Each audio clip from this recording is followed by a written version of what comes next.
রোগীর পরিবারের লোকজনদের সাথে দুর্ব্যবহারের অভিযোগ উঠল বিশালগড় মহকুমা হাসপাতালের এক বেসরকারি মহিলা নিরাপত্তা রক্ষীর বিরুদ্ধে। ঘটনার বিবরণে জানা যায়, চরিলাম রাজীব কলোনি এলাকায় গর্ভবতী মহিলা হাফিজা খাতুনকে বিশালগড় মহকুমা হাসপাতালে নিয়ে আসে তার স্বামী। হাসপাতালে নিয়ে যাওয়ার পর চিকিৎসক হাফিজা খাতুনকে হাসপাতালে ভর্তি রাখেন। হাফিজা খাতুনের স্বামী শনিবার রাতে বাড়িতে গিয়ে খাবার নিয়ে আসেন, তারপর তিনি স্ত্রীর কাছে যান। অভিযোগ, তিনি প্রসূতি বিভাগে স্ত্রীর কাছে যাওয়ার পর হাসপাতালের এক বেসরকারি মহিলা নিরাপত্তা রক্ষী ওনার সাথে দুর্ব্যবহার করে, এমনকি ওনাকে মারতে পর্যন্ত যায় ওই নিরাপত্তা রক্ষী।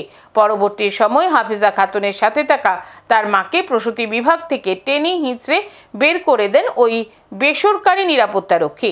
ঘটনাকে কেন্দ্র করে হাসপাতালে চাপা উত্তেজনা দেখা দেয়। পরবর্তী সময় পুলিশ ঘটনাস্থলে গিয়ে পরিস্থিতি নিয়ন্ত্রণে আনে। শুধু আইসি এইমাত্র আইসি শুধু বইছি, কোনো 1 মিনিটও দাঁড়াইছি না। সিসিটিভি ফুটেজটা চেক করে রাখতে পারেন, আমার সাইকেলও আছে নিচে। 1 মিনিট আমি দাঁড়াইছি না।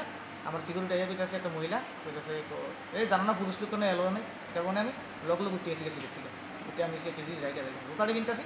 হ্যাঁ কইতে তুমি আমার কথা অন্য গেছো না, আমি বলছি জুতাটা কিনতে সমাধান না ভাই ভালো ভালো। আমি তো আপনি এইভাবে কথা কইতেছেন করে পুলিশ অফিসারও তো এইভাবে কথা বলেন, আমি যেভাবে কথা বলতেছি